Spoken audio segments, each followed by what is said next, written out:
Hola, exploradores de números. Bienvenidos a un viaje fascinante a través del tiempo y las matemáticas. Hoy vamos a desentrañar los misterios de un número que todos conocen, al menos de nombre, pero cuya profundidad y belleza pocos comprenden en su totalidad. Un número que ha obsesionado a las mentes más brillantes durante milenios, que emerge en los rincones más insospechados de la ciencia y la naturaleza, y cuyos decimales se extienden caprichosamente hacia el infinito. Sí, amigos, hoy dedicamos nuestro tiempo al legendario, al omnipresente, al trascendental número pi. Pero, ¿de dónde surgió esta constante matemática tan fundamental? ¿Quiénes fueron los primeros seres humanos en atisbar su existencia y tratar de domesticar su valor? Acompáñenme, porque vamos a emprender un viaje cronológico para descubrirlo.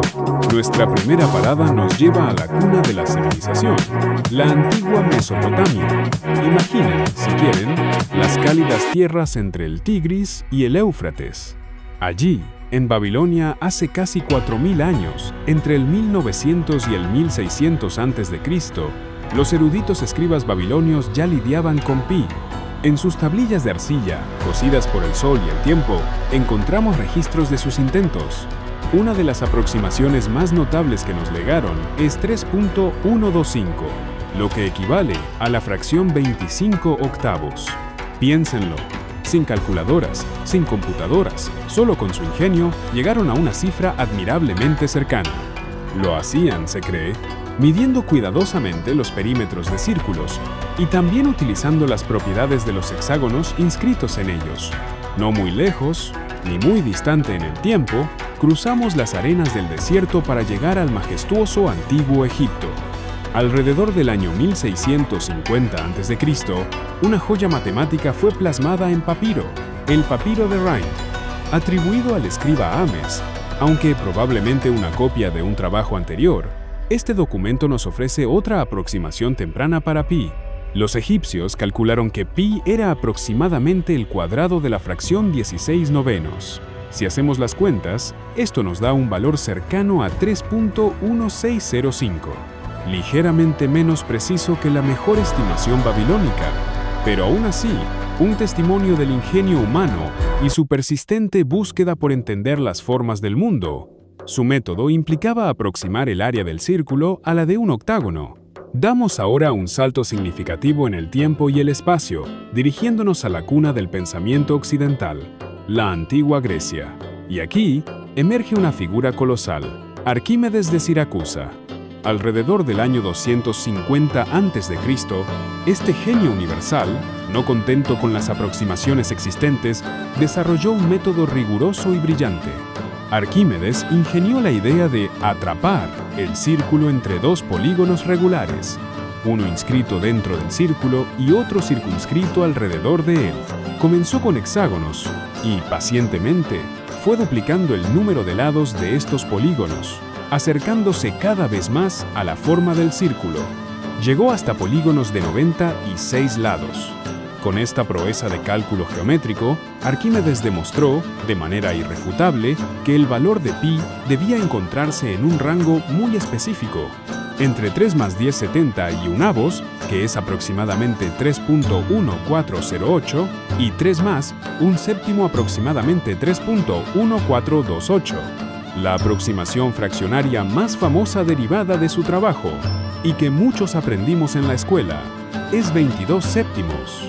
Una precisión asombrosa para la época, obtenida sin más herramientas que su mente y la geometría. Y aquí, permítanme una pequeña digresión, una curiosidad matemática que a menudo se pasa por alto. A pesar de su larga historia, el elegante símbolo que hoy todos asociamos con este número, la letra griega pi, no se empezó a usar de forma generalizada hasta mucho después. Fue el matemático galés William Jones quien lo propuso en 1706, pero su adopción definitiva se la debemos en gran medida al influyente matemático suizo Leonhard Euler, quien lo popularizó a partir de 1737. Antes de esto, los matemáticos se referían a esta constante con largas frases descriptivas, como la cantidad que, cuando el diámetro es 1, expresa la circunferencia. Imaginen escribir eso en cada ecuación. La búsqueda de más y más decimales de pi se convirtió, para muchos, en una auténtica obsesión, un desafío a la paciencia y al intelecto. Viajamos ahora a los Países Bajos, a finales del siglo XVI y principios del XVII. Allí, el matemático Ludolf van Zeulen dedicó una parte considerable de su vida a esta hercúlea tarea, utilizando el método de Arquímedes, pero llevándolo a polígonos con un número de lados astronómico, logró calcular pi con una precisión de 35 decimales. Estaba tan orgulloso de su logro, y con razón, que pidió que estos dígitos fueran grabados en su lápida, un monumento eterno a su perseverancia. Sin embargo, el método de los polígonos, aunque riguroso, era increíblemente laborioso.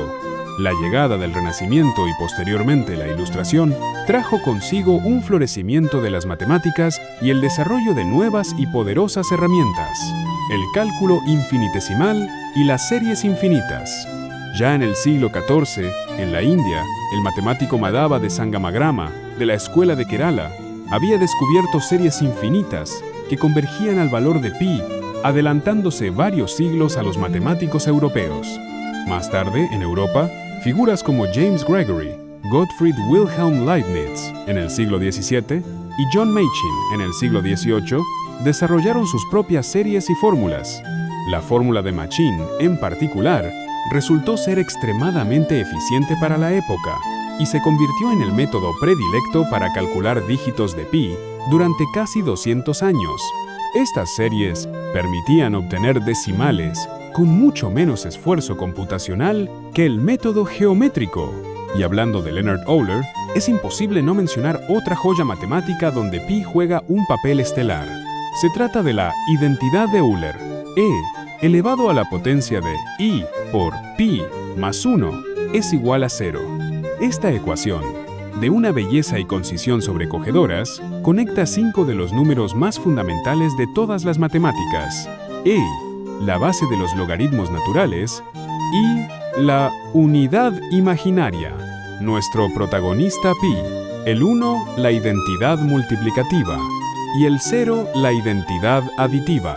Es, para muchos, la ecuación más hermosa de las matemáticas, pero la verdadera revolución en la carrera por desvelar los secretos de pi estaba aún por llegar, y llegó con el advenimiento de la era electrónica, las computadoras.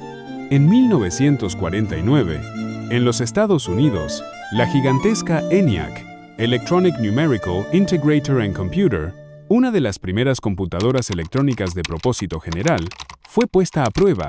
En tan solo 70 horas de cálculo, la ENIAC logró obtener 2037 decimales de pi, una hazaña que habría llevado toda una vida, o varias, a un calculista humano.